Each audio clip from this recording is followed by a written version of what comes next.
अशिक्षित असलेला सेवानिवृत्त असलेला व्यक्ती त्याच्या खात्यातून जवळजवळ 87 लाख रुपये वर्ग केले गेले.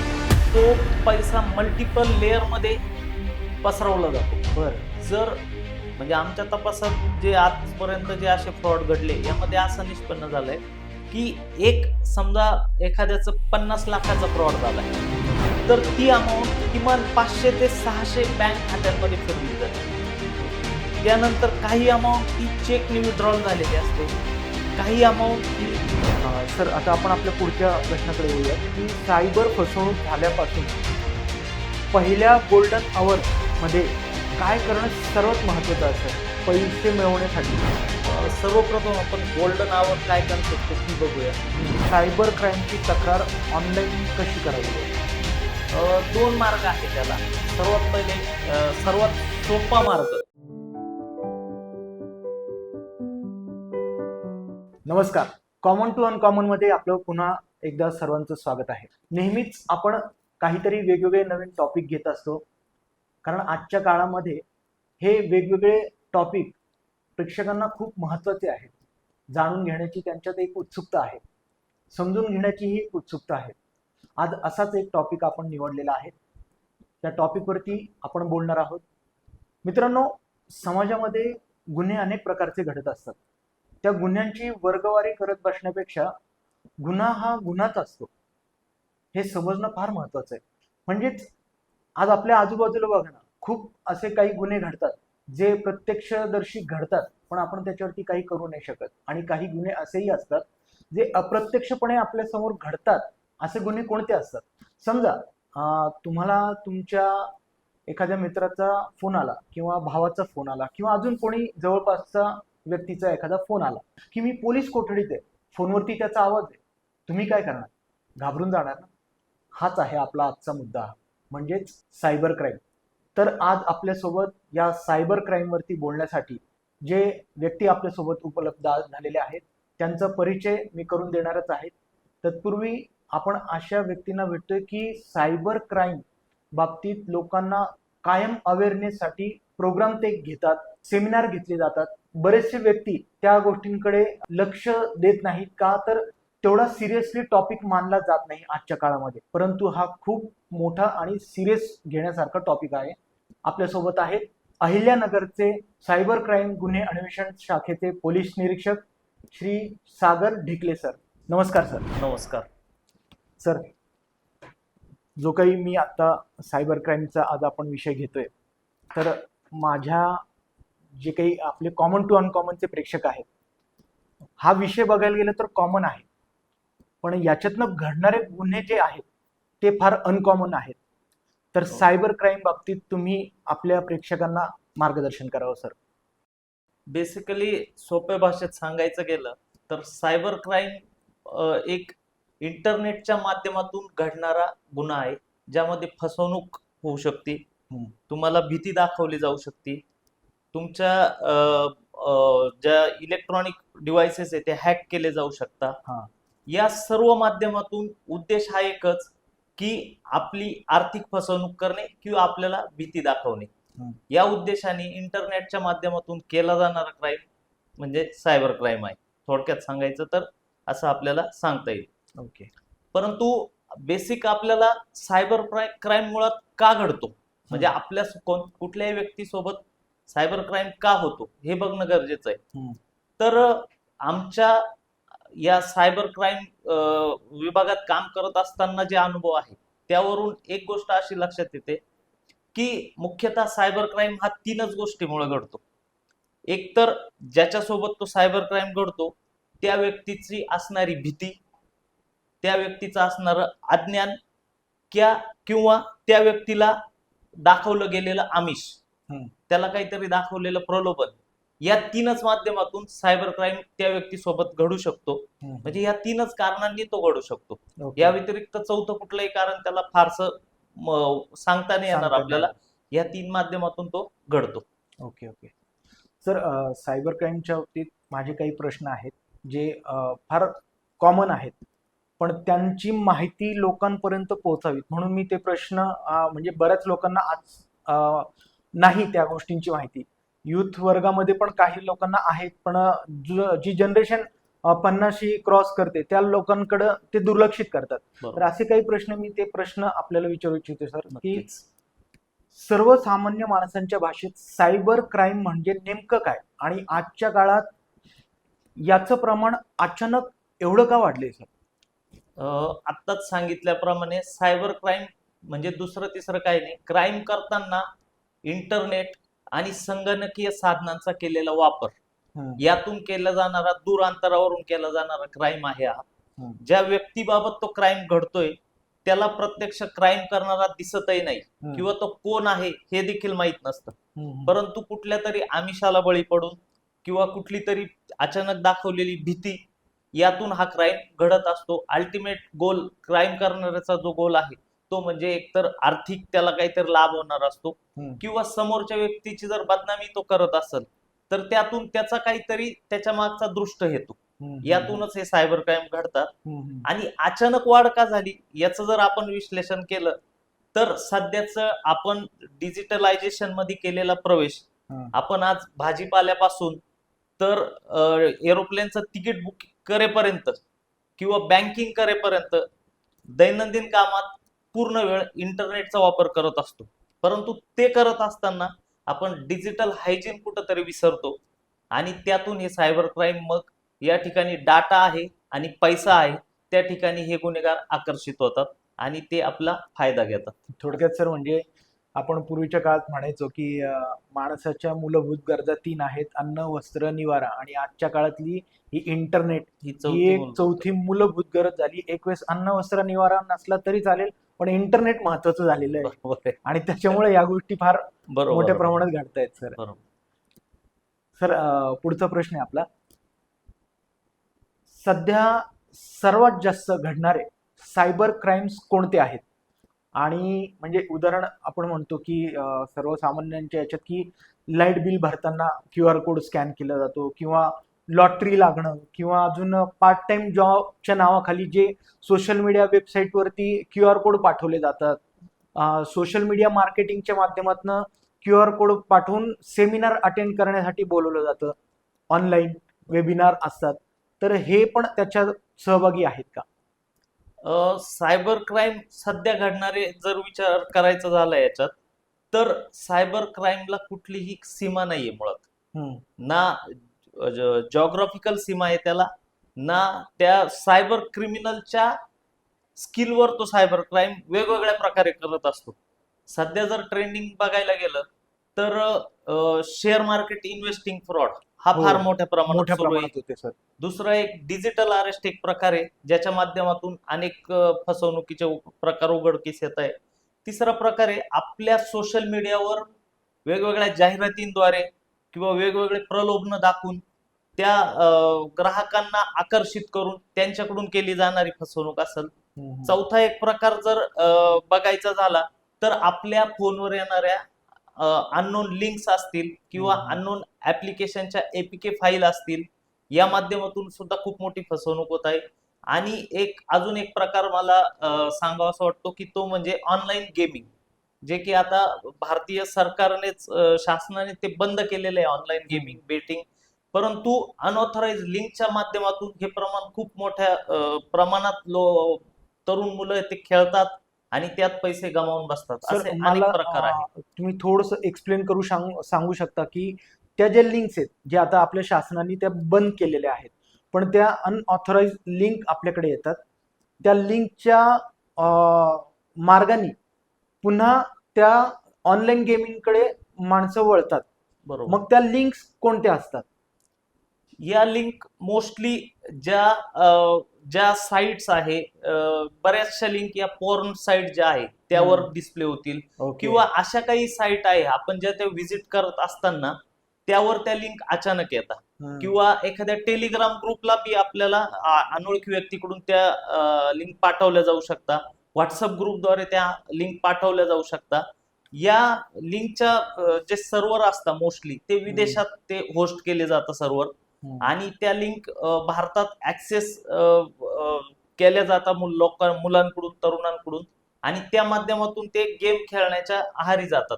हे ऑनलाईन गेमिंग मोस्टली बेटिंगचे गेम असतात किंवा इन्स्टंट रिवॉर्डचे गेम असतात. आपण पूर्वी काही गेम जे ऐकले असेल, ॲव्हिएटर वगैरे गेम असे होते की ज्यात तो ब्लू व्हेल. नाही, ब्लू व्हेल वगैरे हा भाग वेगळा, हा अच्छा. तरुण म्हणजे किशोरवयीन मुलांसाठी तो धोकादायक होता. हा, पण हा. हे गेम तुम्हाला इन्स्टंट रिवॉर्ड देतात. म्हणजे हम्म. तुम्ही जर आज 2,000 रुपये जमा करून ऑनलाईन भरून जर ते गेम खेळले तर तुम्हाला इन्स्टंट बक्षीस मिळू शकतं असं आमिष दाखवलं जातं. परंतु या गेमच्या माध्यमातून मिळणारा पैसा देखील हा कुठल्या तरी फ्रॉडचाच पैसा आलेला असतो आणि तो त्या खातेधारकाला रिवॉर्डच्या स्वरूपात मिळतो आणि त्याचं देखील खातं त्यातून डेबिट फ्रीज केलं जातं. म्हणजे ऑनलाईन गेमिंगच्या माध्यमातून देखील या पद्धतीने मोठ्या प्रमाणात फसवणूक होत आहे असं मला सांगावंसं वाटतं त्यात. Okay okay. म्हणजे ऑनलाईन गेमिंग, त्याच्यानंतर परत आपल्याला अननोन येणाऱ्या लिंक्स, थोडक्यात प्रत्येक जाणकार माणसाने जो आत्ताच्या कंडिशनला मोबाईल अँड्रॉइड किंवा कोणताही तोच वापरतोय, आजच्या कंडिशनला इंटरनेटची सुविधा असणारा फोनच प्रत्येक जण वापरला जातोय, तर त्यांनी या लिंक्स ओपन करू नये, त्यांनी या पोर्टलवरती जाऊन स्कॅन करू नये, QR कोड स्कॅन करू नये, जेणेकरून या गोष्टींना ऑटोमॅटिकली आळा बसण्यास सुरुवात होईल. ही बेसिक सुरुवात प्रत्येकाने आपापल्या तर्फेच केली पाहिजे. बरोबर. तर यात एक सांगावंसं असं वाटतं की अननोन लिंक्स हा विषय अजून एक वेगळ्या प्रकारचा स्कॅम आहे. म्हणजे आपल्याला कधी कधी आपल्या ओळखीच्याच व्यक्तीकडून देखील या लिंक्स किंवा एपीके फाईल येऊ शकतात आणि येतात. बऱ्याचदा हा जो फ्रॉडचा प्रकार आहे यामध्ये काय होतं की आपल्या फोनचा ऍक्सेस घेतला जातो. अननोन लिंक्स वरून किंवा एपीके फाईल डाउनलोड केल्यानंतर आपल्या फोनचा ऍक्सेसच समोरच्या व्यक्तीकडे जातो, सायबर क्रिमिनलकडे जातो आणि त्यातून तो आपली फसवणूक करत असतो. म्हणजे याचं जर सर्वप्रथम ते कुठल्याही एखाद्या व्यक्तीचं ज्याचं की सोशल मीडिया अकाउंट व्हॉट्सअप असेल किंवा इतर याचं ज्यांचं पासवर्ड थोडक्यात 2 फॅक्टर ऑथेंटिकेशन नाहीये त्यांच्या अकाउंटला किंवा त्यांचं अकाउंट सहज ऍक्सेसेबल आहे, त्यांना ती लिंक पाठवल्यानंतर त्याच्या फोनचा पजेशन किंवा त्याचा फोनचा पूर्ण ऍक्सेस समोरच्याकडे जातो. मग त्याचं काम, सायबर गुन्हेगाराचं काम त्यातून अजून सोपं होतं. त्याला फक्त त्या लिंक्स, त्या फोनचा ऍक्सेस गेल्यानंतर त्याच्या फोनमध्ये जेवढे कॉन्टॅक्ट आहे त्यांना तो मेसेज फॉरवर्ड करायचा आहे. आता समोरच्या कॉन्टॅक्ट मधले ते नंबर व्हॉट्सअपला तो मेसेज गेला की समोरचा विश्वास ठेवतो की आपल्या ओळखीच्या माणसाने आपल्याला ती लिंक पाठवलेली आहे किंवा ती एपीके फाईल पाठवलेली आहे आणि तो देखील त्या एपीके फाईलवर क्लिक करतो आणि त्यातून मग त्याचा देखील ऍक्सेस समोरच्याकडे जातो, सायबर क्रिमिनलकडे जातो. बरोबर. आणि त्यातून हे फसवणुकीचं नेटवर्क वाढत चालतं. त्यामुळं एक त्यात सांगण्याचा मुद्दा असा आहे की कुठल्याही अनोळखी व्यक्तीने पाठवलेल्याच नाही तर ओळखीच्या व्यक्तीकडून सोशल मीडियावरून आलेल्या कुठल्याही लिंकवर विचार करताना विचार करा, किंबहुना लिंक क्लिकच करू नका किंवा एपीके फाईल डाउनलोडच करू नका, तिच्यावर क्लिकच करू नका. ती कुणी पाठवलेली असेल तरी आपल्याला जे काही ऍप डाउनलोड करायचे ते प्ले स्टोअर सारख्या सेफ ठिकाणी आहे, तिथून मिळतात आपल्याला. किंवा अँड्रॉइड असेल तर अँड्रॉइडच्या स्टोअरवरून ते मिळतं किंवा आयफोनच्या स्टोअरवरून ते मिळू शकतात. त्यामुळे अनोळखी लिंकवरून किंवा अनोळखी एपीके वरून ऍप डाउनलोड करायच्या भानगडीत पडूच नाही. सर आणखीन एक म्हणजे सर्वसामान्य माणसांना एपीके फाईल ह्या कशा ओळखल्या गेल्या पाहिजेत, म्हणजे याचा सेन्स मला स्वतःला पण नाहीये की एखादी एपीके फाईल आली ती ओपन करू नये याची समज मला नाही, तर आपण ती समज मिळावी म्हणून आपल्याकडे काही त्याच्यात सायबरमध्ये किंवा टेक्निकली काही गोष्टी अशा आहेत का? सर्वप्रथम या एपीके फाईल त्या कशा ओळखायच्या? जनरली ज्याला कोणाला येतात त्या फाईलच्या पुढे .apk लिहिलेलं असतं. समजा तुम्हाला एखादी एपीके फाईल तुमच्या ओळखीच्या व्यक्तीच्या व्हॉट्सअपवरून आली, ओके, तर त्यावर समजा त्यांनी विवाह पत्रिका किंवा लग्नाचे निमंत्रण असं लिहिलेलं असेल त्याच्यावर, बरोबर, आणि त्याच्या पुढे .apk हा शब्द असेल. आता जर ते लग्नाचं निमंत्रण आहे तर ती एकतर पीडीएफ फाईल असायला हवी जी आपण रेग्युलर रीड करतो. ही .apk फाईल आहे म्हणजे अँड्रॉइड पॅकेज किट, थोडक्यात अँड्रॉइड फोन साठी असलेलं ते सॉफ्टवेअर आहे. आता सॉफ्टवेअर कुठलंही म्हटलं तर तो जो डेव्हलपर आहे तो त्यात जे ऍक्सेस मिळवण्यासाठी ते डेव्हलप करत त्याला ते सगळे ऍक्सेस तिथून जाणार आहे. त्यामुळे या ठिकाणी कुठल्याही प्रकारची .apk नावाची फाईल उघडायची नाहीये. या फाईल मोस्टली 2-3 प्रकारांनी पाठवल्या जातात. एक तर ओळखीच्या व्यक्तीकडून विवाहाचे आमंत्रण या नावाने येऊ शकते, किंवा अजून काहीतरी आकर्षित आपल्याला उत्सुकता वाढेल आपली आणि आपण ती फाईल ओपन करू या नावाने ती येऊ शकते, किंवा आपल्या मोबाईलवर अनोळखी नंबरवरून आल्यास ई ट्रॅफिक चालन आता साहजिक आहे. कुठल्याही व्यक्तीला जर त्याच्याकडे प्रत्येकाकडे आज एक तरी वाहन आहे, त्याच्याकडे जर ई ट्रॅफिक चालन नावाने एखादी फाईल आली, त्याची उत्सुकता वाढणार आहे. मी कुठं रूल ट्रॅफिकचा व्हायलेशन केलेला आहे, मग तो ते ओपन करायचा प्रयत्न बघतो की मी कुठं व्हायलेट केलाय रूल. मग ते बघत असताना त्यांनी क्लिक केल्यानंतर त्याच्या फोनमध्ये ऑटोमॅटिक ते सॉफ्टवेअर इन्स्टॉल होतं, बॅकग्राऊंडला रन होतं. विशेष म्हणजे आपण प्ले स्टोअर वरून जेव्हा ऍप घेतो त्यावेळेस ते ऍप आपल्या डिस्प्लेवर दिसत असतं की हे ऍप काय आहे. पण या एपीके फाईलचा एक अजून ड्रॉबॅक असा म्हणता येईल की लक्षात नाही येण्याचं कारण ते बॅकग्राऊंडला रन होतं, ते आपल्या डॅशबोर्डवर दिसत नाही. ते बॅकग्राऊंडला रन होत असताना काय काय डाटा समोरच्याला पाठवतं हे देखील आपल्याला कळत नाही. मग आता ह्या .apk नावाच्या फाईलवर जर क्लिक झालंच आपल्याकडे चुकून, तर काय करता येईल आपल्याला हे सुद्धा बघणं गरजेचं आहे, कारण आपला ऍक्सेस समोरच्याकडे जातो. सर्वप्रथम आपल्या म्हणजे केंद्र शासनानेच त्यासाठी काही ऍप देखील काढलेले आहे. एम कवच नावाचं एक ऍप आहे जे प्ले स्टोअर उपलब्ध आहे. एम कवच 2.0 नावाने ते आता अपग्रेड आहे. एम कवच 2.0. हे ऍप आपण ज्यावेळेस डाउनलोड करतो त्यावेळेस ते आपल्या फोनचा स्कॅनिंग करून अनऑथराइज ऍक्सेस असलेल्या फाईल शोधतं आणि ते आपल्याला दाखवतं. ते फाईल आपल्याला एकतर डिलीट करून टाकणं गरजेचं आहे, किंवा जर आपले जर डाटा जाण्याची भीती म्हणजे डाटा गेला तर आपलं काही अडचण नसेल तर फोन फॉर्मॅट देखील आपण करून घेऊ शकतो.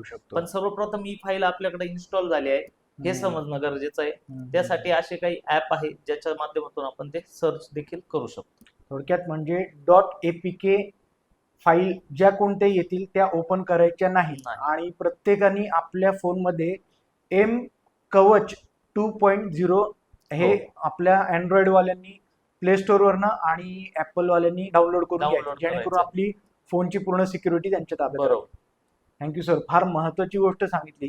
तर आपण आपल्या पुढच्या प्रश्नाकडे वळूयात आणि तो प्रश्न म्हणजे डिजिटल पेमेंट वापरताना सगळ्यात मोठी खबरदारी कोणती घेतली पाहिजे आणि पैसे स्वीकारताना पिन टाकण्याची गरज नसते हे लोकांना कसं पटवून द्यायचं?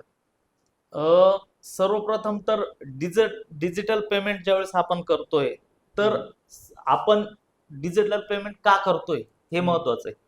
म्हणजे आपण जर एखाद्या दुकानात जात असू त्या ठिकाणी केलेलं डिजिटल पेमेंट ही वेगळी गोष्ट आहे, परंतु तुम्ही कुठलाही अनोळखी व्यक्ती जो तुमच्या संपर्कात नाही आला किंवा जो फक्त काहीतरी फॉल्स प्रॉमिसेस ऑनलाईन करतोय त्याच्या भरोशावर राहून त्याला पेमेंट पाठवणं हे देखील चुकीचं आहे. म्हणजे बऱ्याचदा केसमध्ये आमच्याकडे ज्या केसेस येतात त्यात बऱ्याचदा आम्ही बघतो की समोरचा व्यक्ती फक्त फेसबुकवरून त्याची ओळख झालेली किंवा फेसबुकवर एखादी ऍड बघितलेली आहे किंवा एखाद्या लिंक आलेली आहे सोशल मीडियावर त्या माध्यमातून ती ऍड बघितली आहे, त्यामध्ये कमी किमतीत वस्तूचं प्रॉमिस दिलेलं असेल किंवा अशा काही महागडी वस्तू जी स्वस्त मिळण्याचं किंवा अचानक ऑफर असल्याचं काहीतरी डिस्प्ले करून पेमेंट करायला लावणं, हे तर आपण खात्री केल्याशिवाय डिजिटल पेमेंट करूच नाही. करताना एक गोष्ट लक्षात घेतली पाहिजे आपण की आपण पेमेंट करतोय की स्वीकारतोय हे पण महत्वाचं. म्हणजे जर आपण दुसऱ्याला पेमेंट करत असू तर आपल्याला आपला समोरचा आपला QR कोड स्कॅन करू शकतो किंवा आपण त्याचा नंबर ऍड करून त्याला पेमेंट करू शकतो. पण बऱ्याचदा आपल्याला हे भासवलं जातं की आम्ही तुम्हाला पैसा देणार आहे, आम्ही तुम्हाला पैसे पाठवतोय ते चेक करा, आणि यासाठी देखील QR कोड पाठवला जातो. मग जर आपल्याला पेमेंट स्वीकारायचं आहे तर त्यासाठी आपल्याला समोरून आलेला UPI ऍप वरून आलेला कोड स्कॅन करायची गरजच नाही मुळात. म्हणजे फॉर एक्झाम्पल सर, आता मला पेमेंट स्वीकारायचंय तर QR कोड माझा गेला पाहिजे. बरोबर.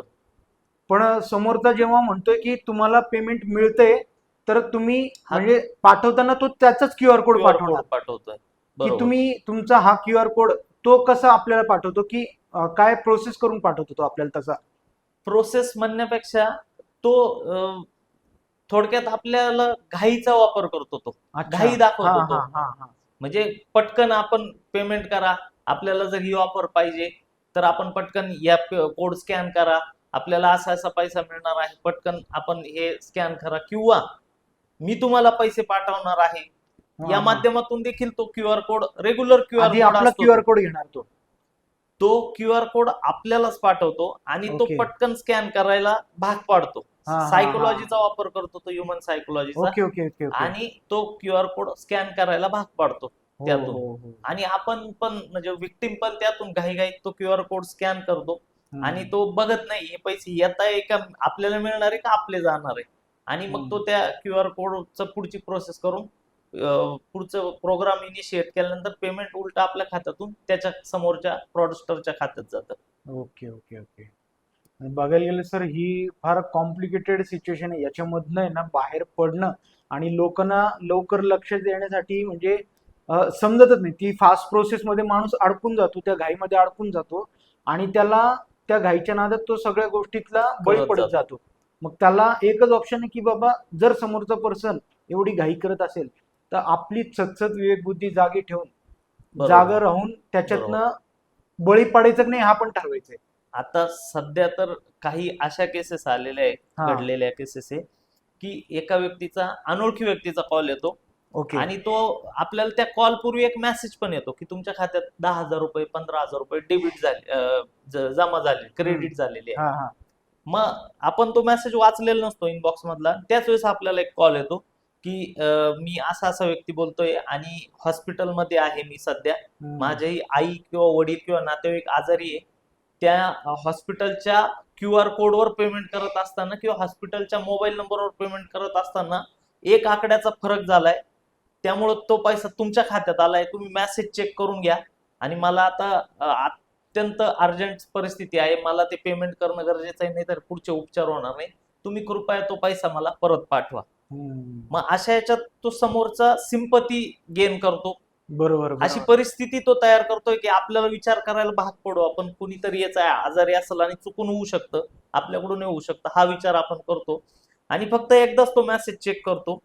तो मेसेज आलेला असतो आपल्या खात्यात क्रेडिट झाल्याचा, पण तो बरोबर. कुठल्या नंबरवर, बँकेकडून आलाय का तो नाही. एका अनोळखी नंबरवरून किंवा अनोळखी कोडवरचा मेसेज आहे. बरोबर बरोबर. आणि आपण ते काही न बघता फक्त पटकन त्याला पेमेंट करून टाकतो आणि थोड्या वेळाने आपण जेव्हा खातं चेक करतो आपल्या खात्यात असे कुठलेही पैसे आलेले नसतात आणि तो समोरचा आपल्यासोबत फ्रॉड करतो. असा देखील फ्रॉड होत असतात. ही गोष्ट फार महत्वाची बरोबर. केस स्टडी सांगितली सर तुम्ही. सर, आता आपण जी केस स्टडी वाचली, आता आपण आपल्या एक सगळ्यात महत्वाचा आणि आत्ताच्या काळामध्ये खूप प्रचलित असलेला हा एक स्कॅमचा प्रकार आहे, डिजिटल अरेस्ट. हा सध्या खूप चर्चेत आहे. पोलीस किंवा CBI अधिकारी बनून लोकांना कसं घाबरवलं जातं आणि या भीतीतून कसं वाचायचं सर? सध्या हा फार ट्रेंडिंग म्हणता येईल असा हा फ्रॉड आहे, सायबर फ्रॉड. यामध्ये मुख्यतः क्रिमिनल जे आपल्या सायकोलॉजीचा वापर करतात, आपल्या समोरच्या विक्टिमच्या सायकोलॉजीचा, आणि इन्स्टंट भीती दाखवणं आणि त्यातून निर्माण केलेली पॅनिक सिच्युएशन, यातून हे साध्य केलं जातं. याची सुरुवात अशी होती, सुरुवातीला आपल्याला एखादा व्हॉइस कॉल येईल आणि व्हॉइस कॉल मध्ये आपल्याला सांगितलं जाईल की तुमच्या नावाचं, तुमच्या आधार कार्डचा वापर मनी लॉन्ड्रिंग साठी झालेला आहे किंवा तुमच्या आधार कार्डचा वापर एखादा मोबाईल नंबर सुरू करण्यासाठी झालेला आहे आणि तो मोबाईल नंबर दहशतवादी कारवायांमध्ये वापरला गेलेला आहे, किंवा तुमच्या नावाचं आधार कार्ड, तुमचा आधार कार्ड नंबर असलेलं एक पार्सल मिळालंय आम्हाला एअरपोर्टवर, ज्यामध्ये ड्रग्ज आढळून आलेले आहे. असे जे इन्स्टंट ऐकणाऱ्याच्या मनात भीती तयार होईल असे काहीतरी मुद्दे काढले की माणूस लवकर घाबरून जातो. कारण एकतर त्याचा संबंध देशद्रोही कृत्याशी जोडला जातो किंवा नार्कोटिक ड्रग्सशी जोडला जातो किंवा इन्स्टंट काहीतरी भीती निर्माण होईल अशा एखाद्या विषयाशी जोडला जातो. साहजिकच हा व्यक्ती त्याला प्रतिसाद देणारच, मी असं काही केलेलं नाहीये. आणि तुम्हाला काहीतरी तो तपास यंत्रणांच्या नावाने जो बोलणारा सायबर फ्रॉड करणारा व्यक्ती, त्याला उत्तर दिलं जातं की आम्ही असं कुठलंही कृत्य केलं नाही. मग तो थोडस त्यात अजून ऍड करत चालतो टप्प्याटप्प्याने. जर आम्हाला तर आमच्या तपासात निष्पन्न झालंय तुमचं तो पुढचा मुद्दा काय करतो, जर तो देशद्रोहाशी संबंधित गुन्हा त्याला सांगण्यात आला असेल तर सुरुवातीला जो व्यक्ती बोलणार आहे तो कुठल्या तरी पोलीस विभागातला आहे असं सांगितलं जाईल. नंतर तो त्याच व्यक्तीला चौकशीसाठी त्या व्हिक्टीमला पुढच्या एखाद्या मोठ्या ऑफिसरशी जोडून देईल, ज्यामध्ये NIA असेल, म्हणजे सायबर गुन्ह्यांची तपास करणारी देश स्तरावरली यंत्रणा, तिच्याशी बोलण्याचं सांगण्यात येईल, किंवा सीबीआयशी बोलण्याचं बोला आपण, सीबीआय आता आपली एन्क्वायरी करेल, असं काहीतरी त्याला सांगण्यात येईल. साहजिकच या पहिल्या स्तरावरच्या यंत्रणेलाच तो घाबरलेला आहे त्या नावाला. अजून मोठी यंत्रणा त्याची चौकशी करणार म्हणजे तो अजून घाबरून जातो. बरोबर. त्याला त्या प्रत्येक टप्प्यावर त्याच्या मनावर एक बिंबवलं जातं. तुम्ही जर ही गोष्ट तुमच्या नातेवाईकाला, मित्राला किंवा पोलिसांना सांगितली स्थानिक, तर तुमची बदनामी जग भारतभर होईल. म्हणजे भारतभर तुमचं न्यूजपेपरमध्ये नाव येईल किंवा तुमचं सायबर देशद्रोहाशी संबंधित तुमचं नाव येईल. त्यामुळे ही चौकशी अत्यंत गोपनीय पद्धतीने चालू आहे. तुम्ही तुमचे मित्र, नातेवाईक, पोलीस यांना काही माहिती देऊ नका. जोपर्यंत चौकशी पूर्ण होत नाही तोपर्यंत तुम्ही कुठलीही माहिती बाहेर देऊ नका असं सांगितलं जातं. साहजिकच याचा विश्वास बसतो. याला एक ऍश्युरन्स सुद्धा दिला जातो समोरच्या फ्रॉड करणाऱ्या व्यक्तीकडून, की तुमचं जर यात काही संबंध नाही आला तर तुम्हाला आम्ही यातून बाहेर काढू, तुमचा रोल कट करून टाकू, या प्रकरणाशी तुमचे संबंध कट करून टाकू, पण तुम्ही पूर्ण चौकशीला मदत करायची. मग आता चौकशी काय, की सर्वप्रथम तर तुमचं बॅकग्राऊंड आम्ही तपासू, त्यानंतर तुमची आर्थिक स्थिती तपासू, की तुमचं म्हणणं आहे ना की माझा ड्रग प्रकरणाशी संबंध नाही, तर तुमच्या बँक खाते किती आहे, त्यात किती पैसा आहे, हे आम्हाला तुम्ही डिक्लेअर करा.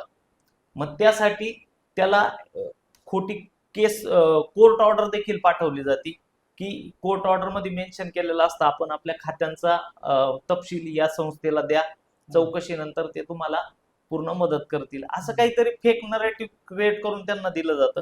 मग हा व्यक्तीला वाटतं आपली जर निपक्ष चौकशी होणार असेल तर आपण आपले बँकेचे डिटेल दिले पाहिजे. मग हा त्या फ्रॉडस्टरला ऍक्च्युली माहित नसतं की या व्यक्तीच्या खात्यात किती पैसा आहे आणि किती बँक खाते, पण चौकशीच्या नावाखाली याच्याकडून सर्व तपशील घेतला जातो. मग पुढची स्टेज येते.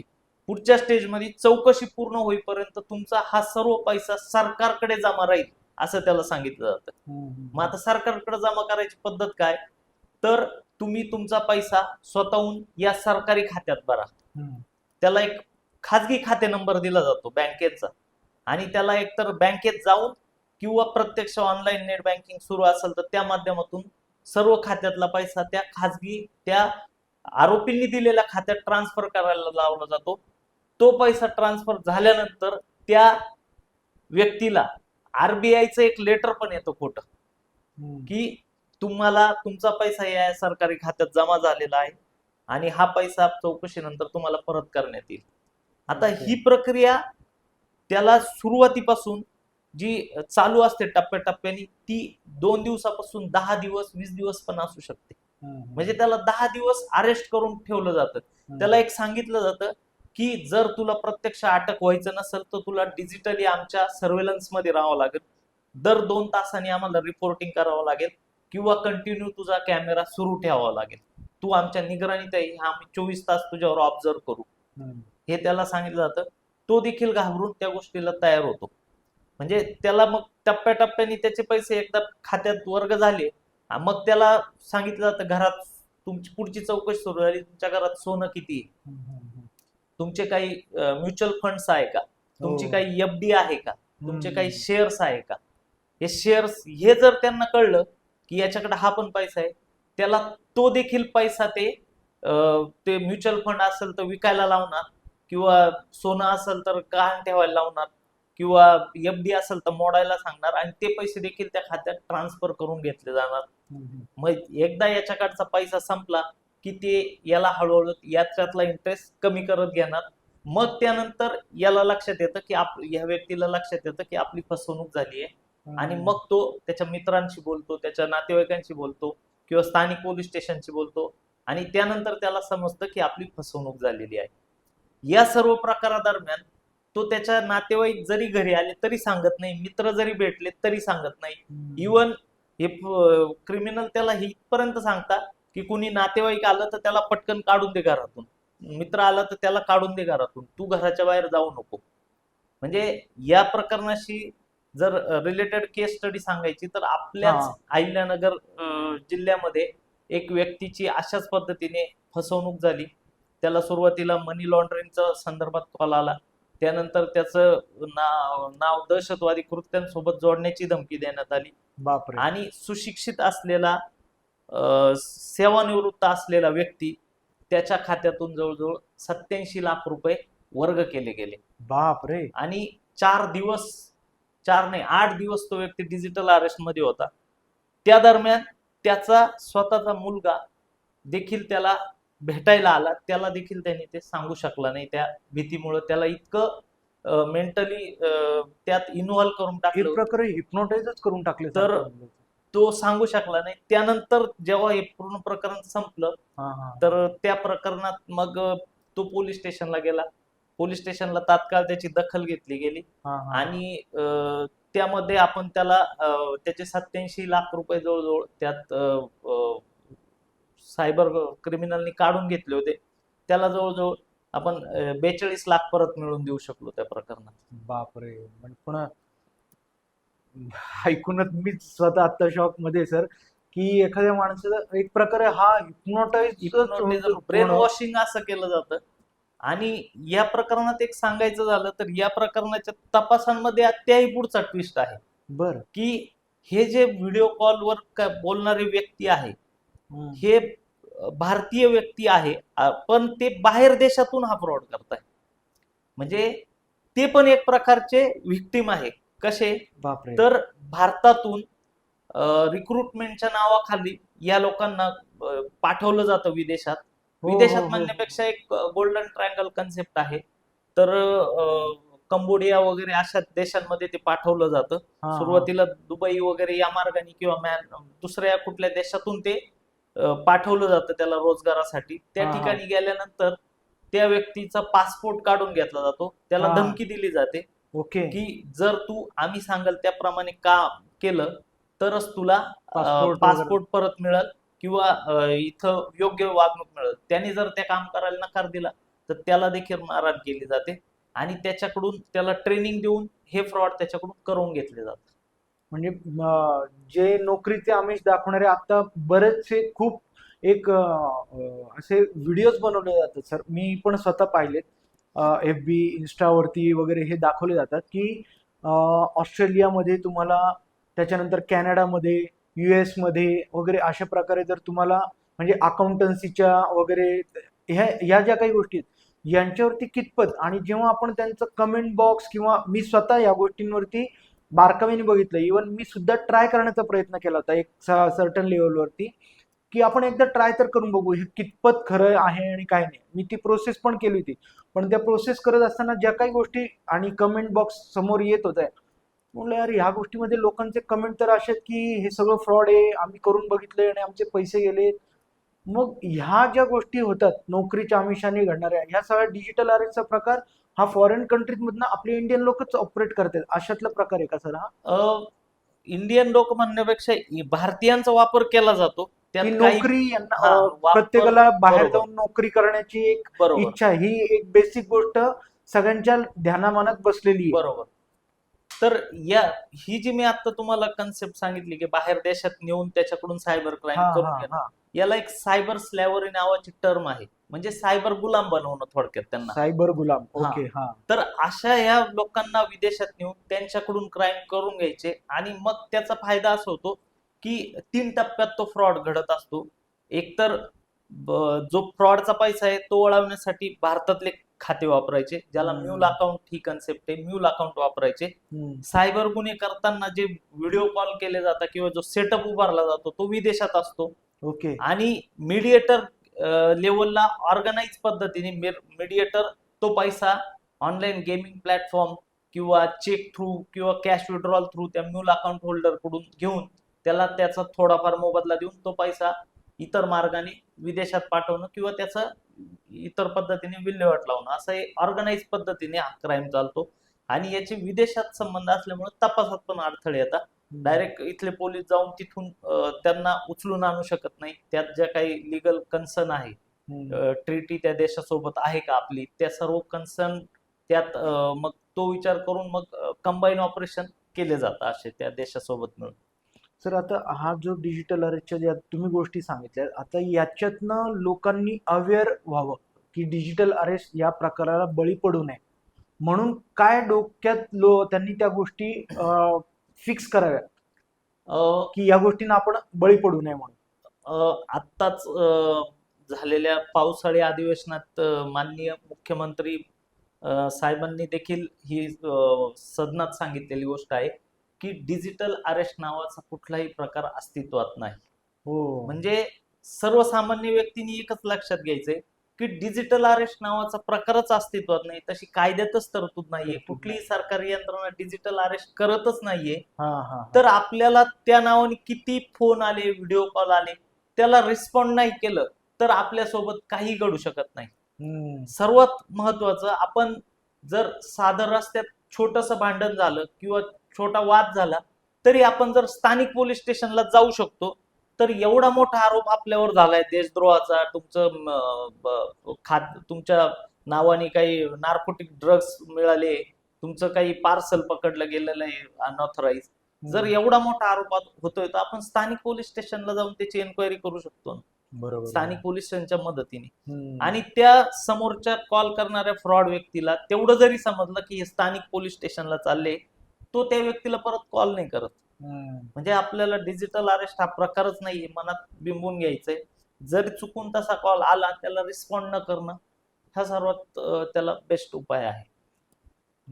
फार महत्वाची गोष्ट सांगितली, कारण सर डिजिटल अरेस्ट हा प्रकारच अस्तित्वात नाहीये.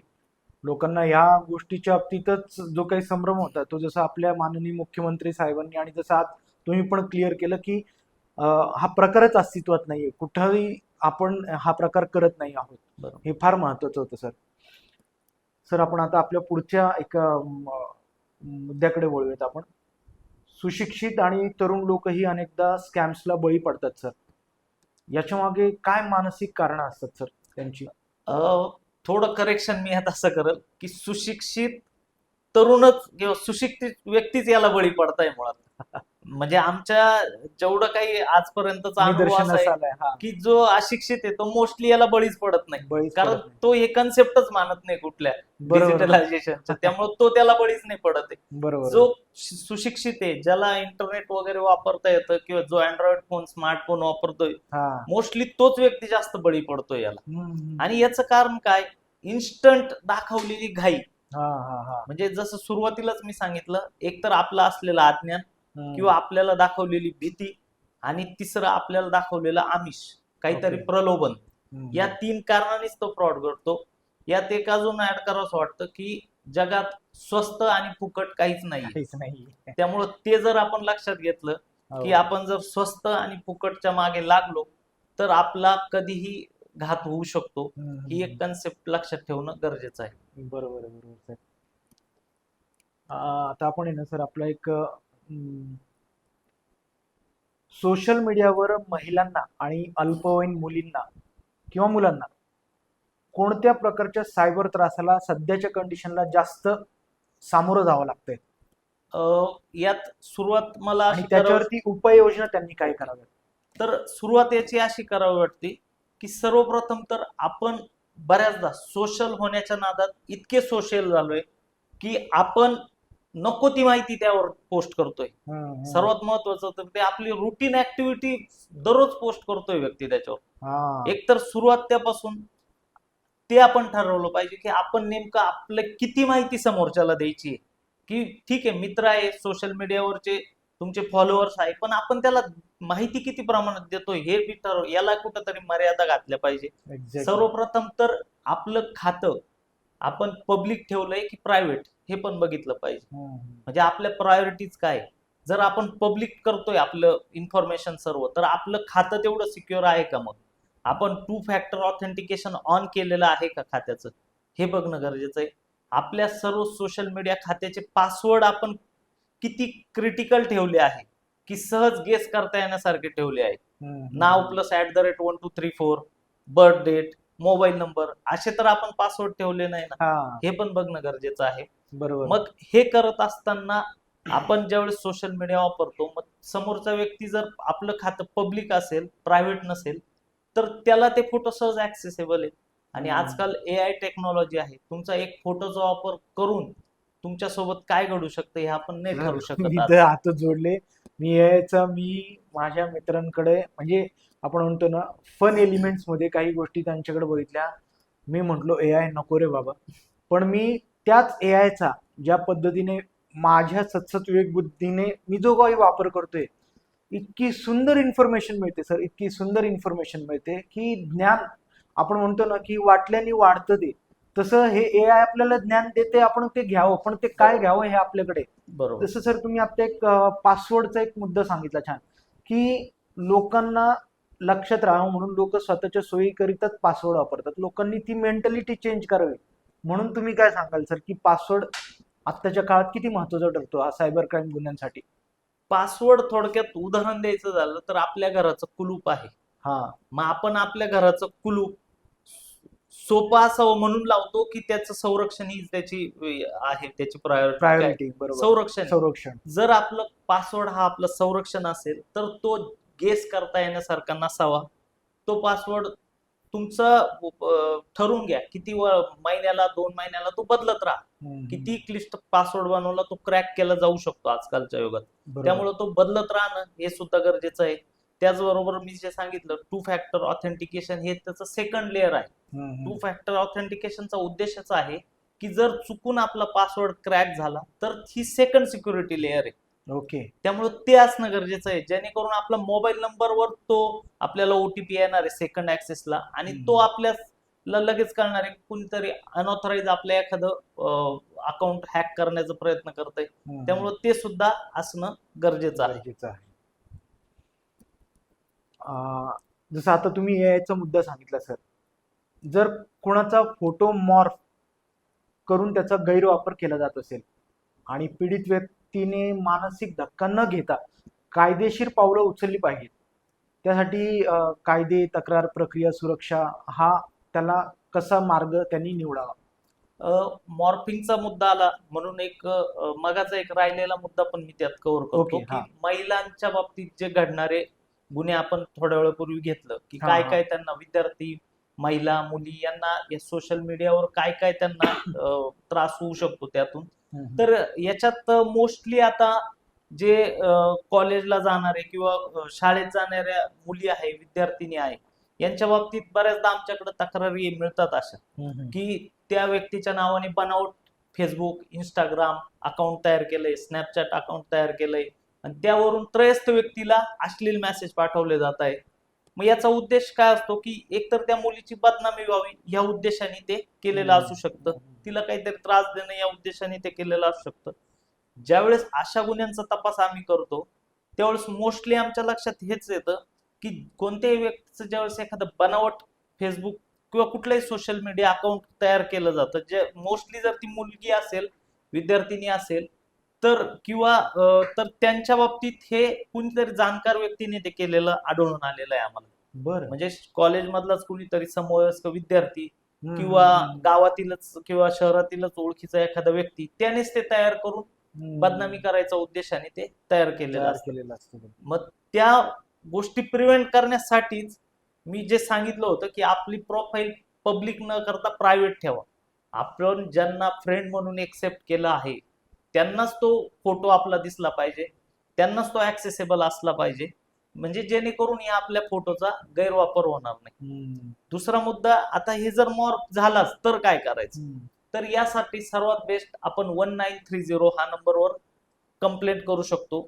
ही कंप्लेंट 2 पद्धतीने करता येते, अनॉनिमस म्हणून पण करता येते, म्हणजे आपलं नाव उघडणं होता कंप्लेंटचा अनॉनिमस म्हणून पण तपास करता येतो, आणि आपण स्वतः सायबर पोलीस स्टेशन किंवा स्थानिक पोलीस स्टेशनला जाऊन किंवा NCRP पोर्टल जे आहे त्यावर स्वतः जाऊन लॉग इन करून स्वतः ती कंप्लेंट अपलोड करू शकतो.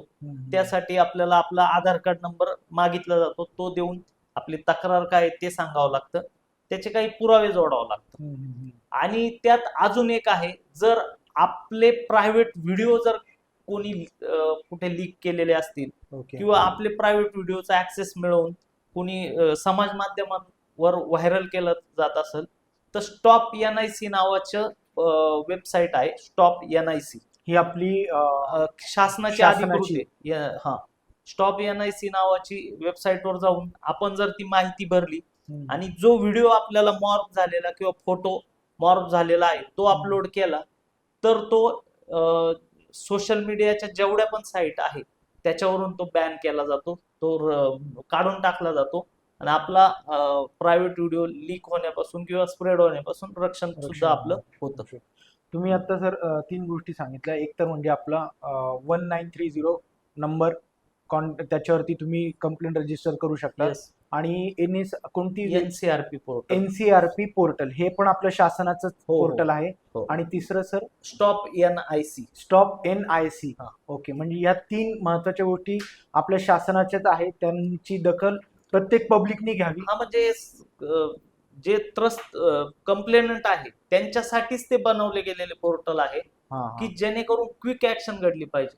कुठल्याही व्यक्तीचा एखादा प्रायव्हेट व्हिडिओ ज्यावेळेस व्हायरल होतो तो खूप मोठ्या मानसिक धक्क्यात जाऊ शकतो. बरोबर. आणि त्याला सर्वात जास्त भीती ही आहे की आता कुठे कुठे पसरल, तर तो पटकन स्प्रेड थांबवा यासाठीच हे काढलेलं आहे. दुसरं आहे 1930, याचा पण उद्देश तोच आहे की तुमची कुठली आर्थिक फसवणूक ज्यावेळेस होती त्यावेळेस आपण ज्यावेळेस त्याच्यावर जर पटकन माहिती दिली तर आपला जास्तीत जास्त पैसा हा रिकव्हर होऊ शकतो. त्यामुळेच हे पोर्टल ऍक्सेसेबल सर्वांना करून दिलेले आहे. आणि एक माझंच पडलेलं सर आत्ताच्या चर्चेतनच पडलेला प्रश्न की जेव्हा आपण हे क्राईम करणारे, डिजिटल अरेस्ट करणारे वगैरे व्यक्ती आपण जेव्हा त्यांना पकडतो सर, त्यांच्याकडनं जो काही त्यांनी गोळा केलेला पैसा असतो, म्हणजे लुबाडलेला पैसा असतो ऑनलाईन, तो पूर्ण स्वरूपात रिकवर नाही होत.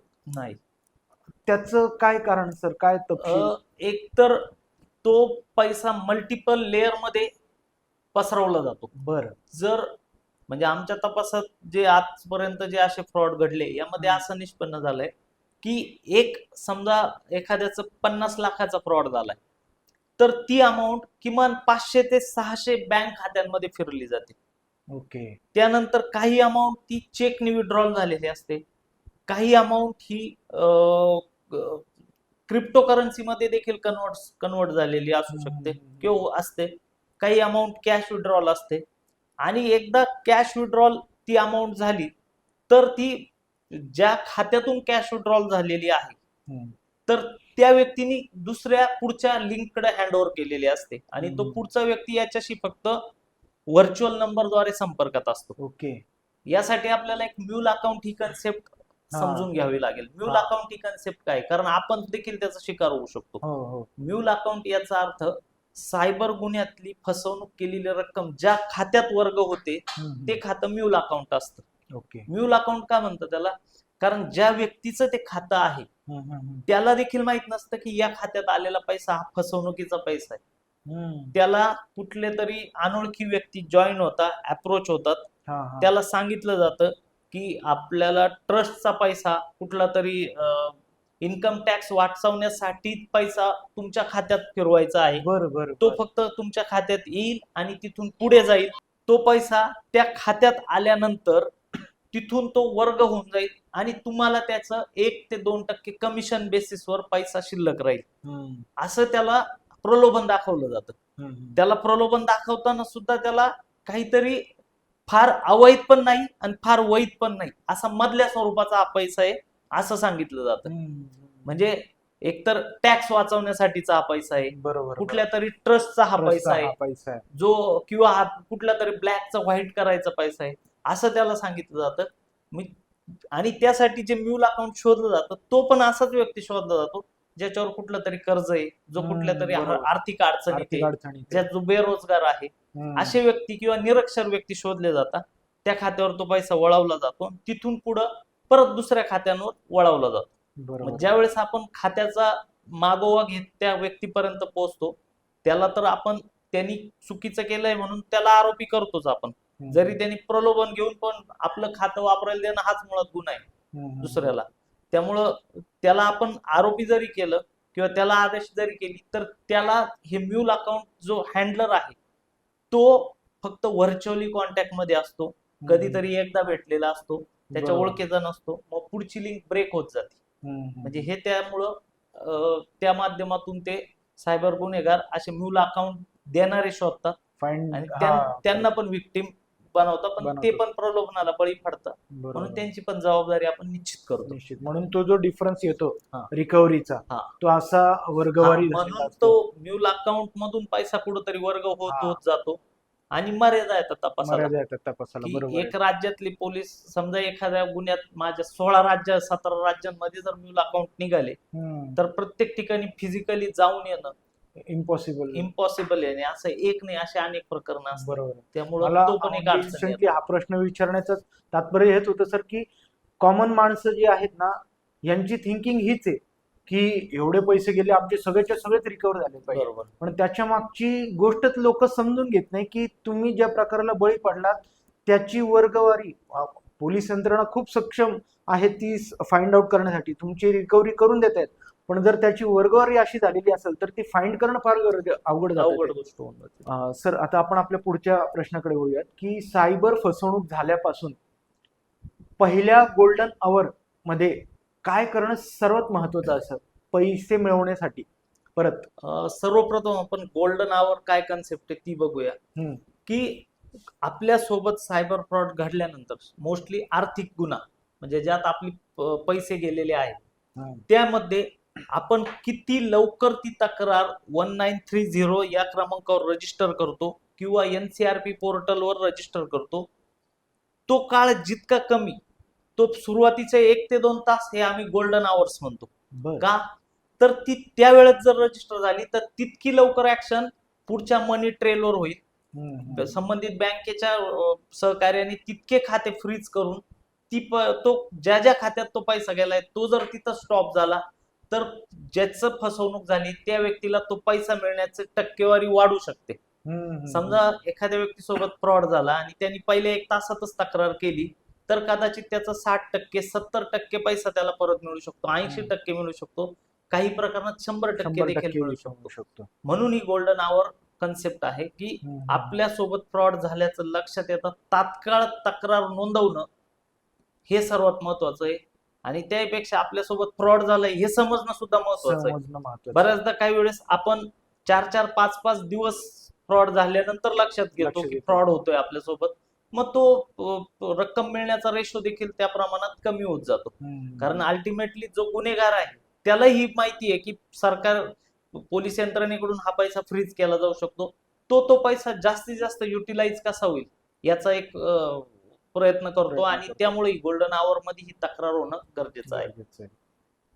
सर सायबर क्राईमची तक्रार ऑनलाईन कशी करावी बरं? 2 मार्ग आहे त्याला. सर्वात पहिले सर्वात सोपा मार्ग ज्याला काही कम्प्युटरचं नॉलेज नाही तो सुद्धा करू शकतो.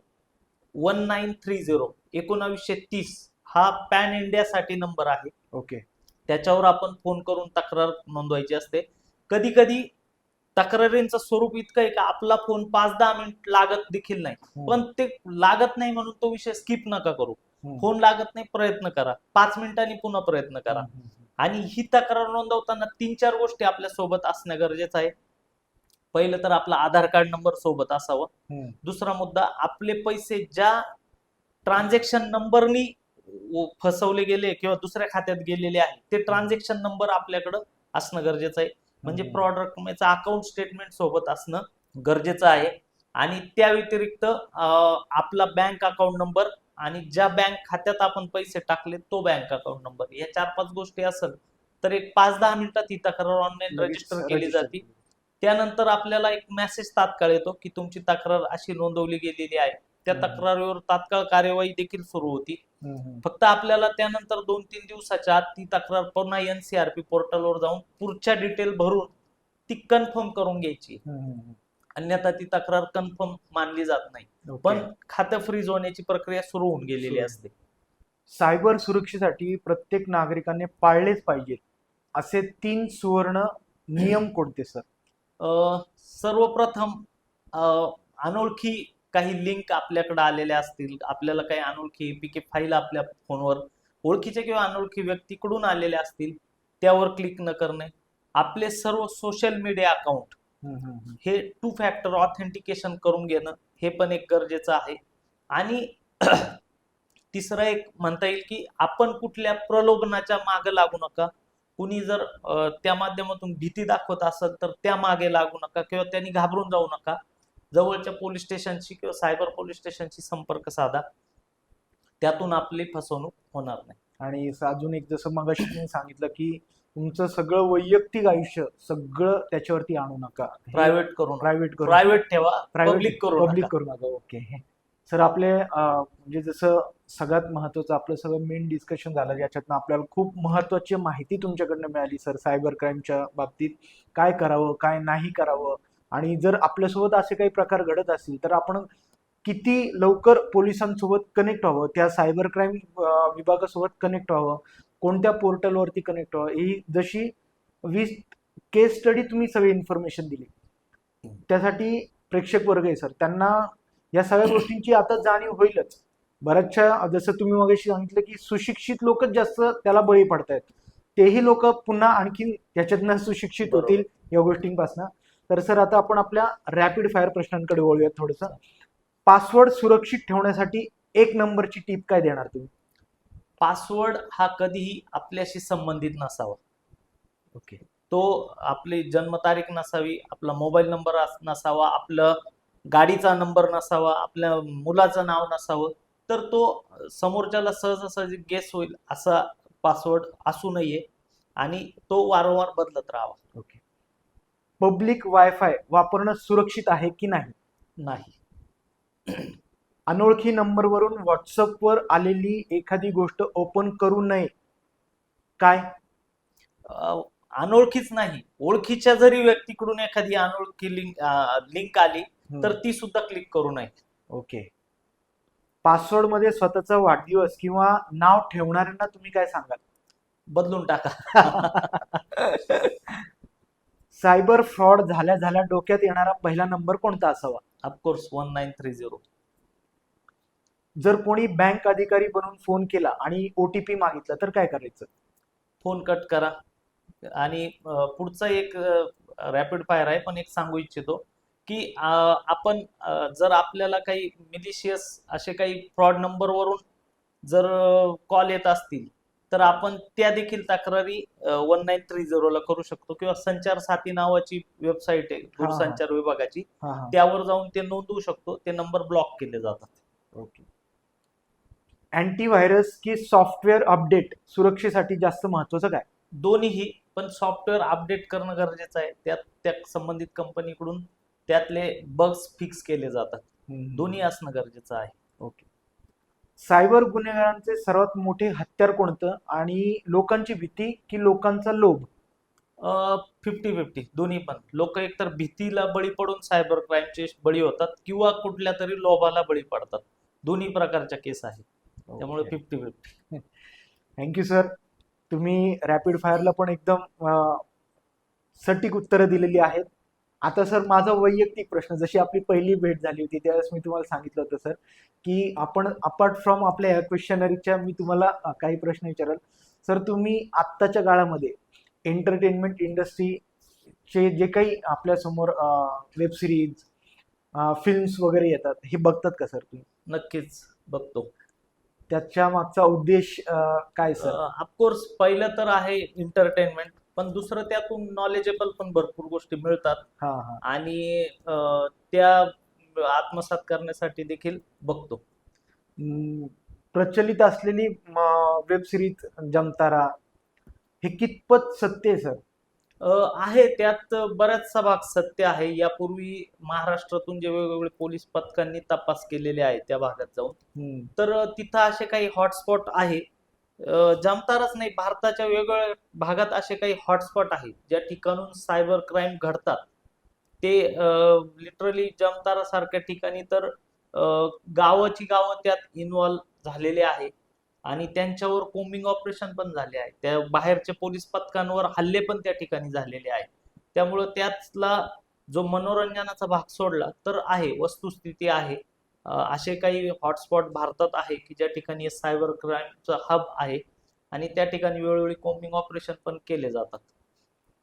मी आता नुकतीच एक वेब सिरीज बघितली सर, प्रीतम अँड पेड्रो नावाची. हा नवीनच काहीतरी फ्रॉड डोक्यासमोर आला सर. त्या बाबतीत काही अवेअरनेस काय? ऍक्च्युली थोडस आमचं कन्सर्न त्याबाबत असं आहे हम्म, की एंटरटेनमेंट वगैरे हा भाग सगळा ठीक आहे, हम्म, पण अशा काही वेब सिरीजच्या माध्यमातून ज्या गोष्टी क्रिमिनलला माहीत नाही त्या पण त्याला माहीत होऊ शकतात. ओके. सर्वसामान्यांना ते माहीत होतात, तो भाग चांगली गोष्ट आहे. परंतु एखादा क्रिमिनल इंटेन्शननी जर एखादी कृती करत असेल तर त्याला देखील त्या गोष्टी माहिती होऊ शकतात. की आपला हे राज ओपन झालेलं आहे. म्हणजे अलर्ट मोड वरती येऊन जातो. थोडक्यात हे गोपनीय शस्त्र आहे. कुठल्याही तपास यंत्रणेचे काही गोपनीय शस्त्र असतात की ज्या माध्यमातून तपास एजन्सी गुन्हेगारांचा माग घेत असते. पण अशा काही वेब सिरीज त्यांचा उद्देश एंटरटेनमेंट किंवा नॉलेज पसरवणं हाच आहे. पण जसं आपण म्हणतो की प्रत्येक गोष्टीला दोन बाजू आहे. बरोबर. कुठलंही तंत्रज्ञान म्हटलं तरी त्याला दोन बाजू आहे. त्याचा वापर चांगला किंवा वाईट गोष्टीसाठी केला जाऊ शकतो. तोच प्रकार इथं आहे. त्या वेब सिरीज मध्ये देखील काही मुद्दे असे आहेत की जे आजपर्यंत काही क्रिमिनलला माहित नसतील ते माहित होऊ शकतात. थँक्यू सर सो मच की तुम्ही तुमचा फार महत्वाचा वेळ आम्हाला दिला आणि सायबर क्राईमचा अवेअरनेस लोकांमध्ये वाढवण्यासाठी जेवढं काही कार्य करता येईल सर तेवढं तुम्ही तर करतच आहात. त्यासाठी एक पब्लिक म्हणून आमची पण जी जबाबदारी म्हणून आम्ही हा पॉडकास्ट तुमच्यासोबत घेतलेला आहात. तुम्ही जी इन्फॉर्मेशन दिली सर ती खूप आमूलाग्र आहे आमच्या पूर्ण कॉमन टू अनकॉमनच्या प्रेक्षकांसाठी. तेव्हा आमच्या सर्व प्रेक्षकांकडनं तुमच्यासाठी खूप खूप धन्यवाद सर. तुम्ही आम्हाला हा वेळ दिला आणि ही इन्फॉर्मेशन दिली म्हणून. सायबर पोलीस स्टेशन व अहिल्यानगर पोलीस दलाकडून देखील आपले धन्यवाद देतो. काय आहे, कुठल्याही गुन्हा घडल्यानंतर तो शोध घेऊन तो आरोपी पकडणे ही खूप मोठी प्रक्रिया आहे. पण तो गुन्हा घडू नये ही सर्वात त्याला शॉर्टकट आहे. आणि आपला अवेअरनेस किंवा आपली जनजागृती हाच तो वाचण्यासाठीचा सर्वोत्तम मार्ग आहे. तुमच्या निमित्ताने मी जनतेला देखील हेच आवाहन करेल की आपण देखील सायबर हायजीन व्हा किंवा आपण टेक्नॉलॉजी वापरताना आपण कोणत्या चुका करतो आहे ते सर्व मुद्दे जे पॉडकास्ट मध्ये येत गेले त्या सर्वांवर जरूर विचार करा. आणि दुसरा मुद्दा, हा पॉडकास्ट आपण बघितल्यानंतर तो आपल्या मित्रांना नातेवाईकांना देखील त्यातल्या मुद्दे सांगा की हे मुद्द्यांवर सायबर फसवणूक होऊ शकते, सायबर फसवणूक झाल्यास काय करावं. हे सर्व जर जास्तीत जास्त जनतेपर्यंत गेलं तर त्यांची फसवणूक वाचू शकते. पोलिसांसोबतच जनतेची देखील जबाबदारी आहे की आपण स्वतः सुरक्षित होणं आणि दुसऱ्याला सुरक्षित करणं. धन्यवाद. Thank you so much.